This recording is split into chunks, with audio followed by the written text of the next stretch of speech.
आप देख रहे हैं SPL न्यूज। स्वागत है आपका हमारे इस खास प्रोग्राम में। प्रोग्राम के शुरुआत बिहार से। जी हां, इन दिनों बिहार में सियासी हलचलें तेज हो गई हैं और तेजस्वी यादव लगातार नीतीश सरकार पर निशाना साध रहे हैं। आपकी जानकारी के लिए बता दूं कि नीतीश सरकार पर निशाना साधते हुए तेजस्वी यादव ये बता रहे हैं कि नीतीश सरकार में जो मंत्री हैं वो भ्रष्ट हैं। इतना ही नहीं, नीतीश सरकार के खिलाफ जिस तरह से तेजस्वी यादव ने हल्ला बोल दिया है, उसके बाद ये सियासी मायने निकाले जा रहे हैं कि तेजस्वी यादव बिहार में बहुत बड़ा उलटफेर करने वाले हैं। जी हां, खबरें कुछ इस तरह की सामने आई हैं कि बिहार में बहुत बड़ा उलटफेर हो सकता है और तेजस्वी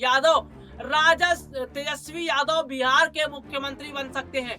बिहार विधानसभा जो चल रही है, बिहार विधानसभा में जिस तरह से लगातार तेजस्वी यादव न सिर्फ बिहार के मुख्यमंत्रियों पर निशाना साध रहे हैं, बल्कि वो नीतीश कुमार को घेरते हुए भी नजर आ रहे हैं। बिहार विधानसभा में किस तरह से तेजस्वी यादव का आक्रामक रूप देखने को मिला और किस तरह से उन्होंने नीतीश सरकार के मंत्रियों के खिलाफ हल्ला बोला, अब आपको मैं यहाँ बताने वाला हूँ। जी हाँ, मैं अपने रिपोर्ट के जरिए आपको बताऊंगा कि किस तरह से बिहार विधानसभा सत्र के दौरान तेजस्वी यादव ने जमकर नीतीश कुमार के खिलाफ हल्ला बोला। देखिए, बिहार में अब दागी को लेकर सियासत जोरों पर है। बिहार विधानसभा में विपक्ष के नेता तेजस्वी यादव जहां मंत्रिमंडल में 64% दागी मंत्रियों को लेकर सत्ता पक्ष पर लगातार निशाना साध रहे हैं, वहीं अब भारतीय जनता पार्टी और जदयू ने भी उन्हें आईना दिखाया है। राजद नेता तेजस्वी यादव बीते दिनों एडीआर की रिपोर्ट लेकर विधानसभा पहुंचे और दागी मंत्रियों की सूची विधानसभा अध्यक्ष विजय कुमार सिन्हा को सौंपी। तेजस्वी ने कहा कि नीतीश मंत्रिमंडल में पूरे 64% मंत्री ऐसे हैं जो दागी हैं। यादव ने कहा कि 2 दिन पहले जब उन्होंने सदन में दागी मंत्रियों का जिक्र किया था, तब विधानसभा अध्यक्ष ने तथ्यों की मांग की थी। इस वजह से मैंने वैसे मंत्रियों की सूची सौंप दी है। उन्होंने कहा कि एडीआर रिपोर्ट में यह खुलासा हुआ है कि 31 मंत्रियों में से 18 यानी 64% मंत्रियों के बात की जाए तो 64% जो मंत्री हैं उनके खिलाफ आपराधिक मामले दर्ज है। 18 में से 14 मंत्री पर गंभीर आपराधिक मामले दर्ज है। इस वक्त तेजस्वी यादव फुल मूड में नजर आ रहे हैं। जिस तरह से तेजस्वी यादव लगातार यहां पर नीतीश सरकार को घेर रहे हैं, और आपको बता दूं, राम सूरत राय को लेकर न सिर्फ तेजस्वी ने बल्कि तेज प्रताप ने भी जमकर उन पर निशाना साधा।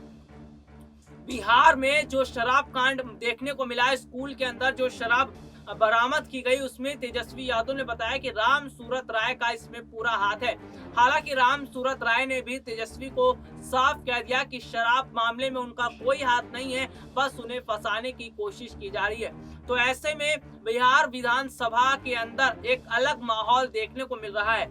आरजेडी नेता लगातार नीतीश सरकार के मंत्रियों पर निशाना साध रहे हैं और लगातार वो जेडीयू को घेरने की कोशिश कर रहे हैं। जिस तरह से बिहार के अंदर ये देखने को मिल रहा है कि तेजस्वी यादव पूरी कोशिश कर रहे हैं कि बिहार में तख्ता पलट किया जाए, बिहार के अंदर जो है आरजेडी की सरकार बनाई जाए, तो ये पूरी कोशिश तेजस्वी यादव की तरफ से हो रही है। वैसे आपको बता दूं कि इस वक्त तेजस्वी यादव पूरी विपक्ष में मजबूती के साथ बैठे हुए हैं। यानी कि बिहार में जो विधानसभा चुनाव जब हुए थे, उस दौरान किन किन लोगों ने तेजस्वी यादव को वोट दिया, यहाँ पर मैं आपको ये भी बताऊंगा। इसके साथ अब ये बताऊंगा कि बिहार में किस तरह से अब बदलाव की स्थिति दिखती हुई नजर आ रही है। देखिए, बिहार में जब विधानसभा चुनाव हुए तो सबसे ज्यादा जो युवा वोटर्स हैं, युवा वोटर जो हैं वो तेजस्वी के साथ खड़े हुए नजर आए। बाकी अन्य वोटर्स ने भी तेजस्वी का साथ दिया, यानी आरजेडी का साथ दिया।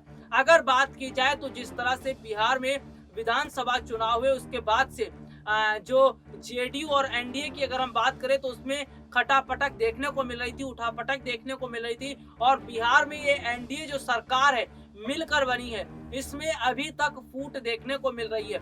यानी कि नीतीश कुमार जो हैं वो अपनी बात कर रहे हैं और बिहार में बीजेपी अपनी बात कर रही है। बीजेपी बड़े भाई की भूमिका निभा रही है, क्योंकि बिहार विधानसभा चुनाव में बीजेपी की सबसे ज्यादा सीटें आई थी और जेडीयू को कम सीटें आई थी। तो यहाँ पर एनडीए जो बिहार एनडीए है वहां पर भी लगातार पार्टी के अंदर खींचतान देखने को मिल रहा है और इसका बुरा प्रभाव जो इसका इफेक्ट पड़ रहा है वो बिहार की जनता पर पड़ रहा है। वहीं अगर हम बात करें तो बिहार में जिस तरह से खींचतान चल रही है इसको लेकर कई बार आरजेडी नेताओं ने ये आरोप लगाया कि बिहार सरकार ज्यादा समय तक नहीं चलने वाली, क्योंकि बिहार सरकार में ये खींचतान बताती है कि किस तरह से ये पार्टियां जो हैं वो अपने ही फायदे के लिए जनता का नुकसान कर रही है।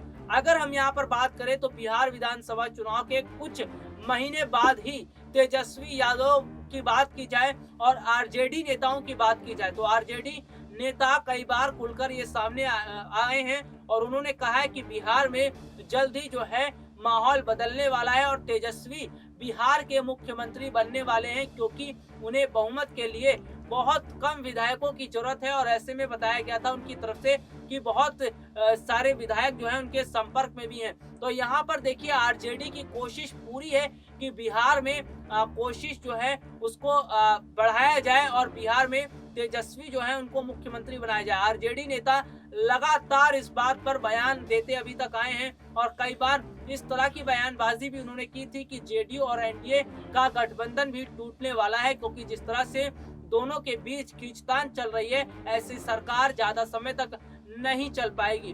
तो फिलहाल हालात कुछ ऐसे ही मालूम भी पड़ रहे हैं, क्योंकि नीतीश कुमार जब से दोबारा से बिहार के मुख्यमंत्री बने हैं तब से वो खुश नहीं है।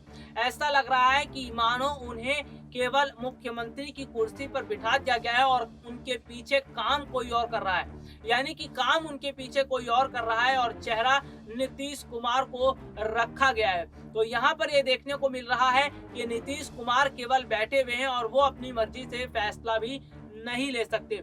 यही वजह है कि नीतीश कुमार और बीजेपी के बीच में जिस तरह से घमासान मचा हुआ है और जिस तरह से नीतीश कुमार और बीजेपी के बीच अनबन चल रही है, यानी कि ये अनबन अभी तक खत्म नहीं हुई है और बीजेपी बार बार नीतीश कुमार को ये बताती है कि वो बड़े भाई की भूमिका में है। तो ऐसे में नीतीश कुमार को दब कर रहना पड़ेगा। और हालांकि अगर हम बात करें तो इसी माहौल को देखते हुए नीतीश कुमार अपनी जेडीयू पार्टी को एक मजबूत स्थिति में करने की दिशा में आगे बढ़ चुके हैं। लगातार नीतीश कुमार इस कोशिश में जुटे हुए हैं कि किसी भी तरह से जो अन्य नेताओं की अगर हम बात करें, जेडीयू के जो अन्य विधायक हैं, अन्य नेता हैं, उनको किस तरह से दोबारा से मजबूत किया जाए और जेडीयू पार्टी में अन्य विधायकों को अपनी तरफ किया जाए। तो हालांकि अगर बात की जाए तो फिलहाल बिहार के अंदर जेडीयू की स्थिति भी मजबूत हो रही है, जिसका ये आलम देखने को मिल रहा है कि बिहार में फिलहाल जेडीयू और एनडीए के बीच, जेडीयू बीजेपी के बीच जो खींचतान चल रही है इसका फायदा तेजस्वी उठा सकते हैं। फिलहाल के लिए आज मुझे इजाजत दीजिए। नमस्कार।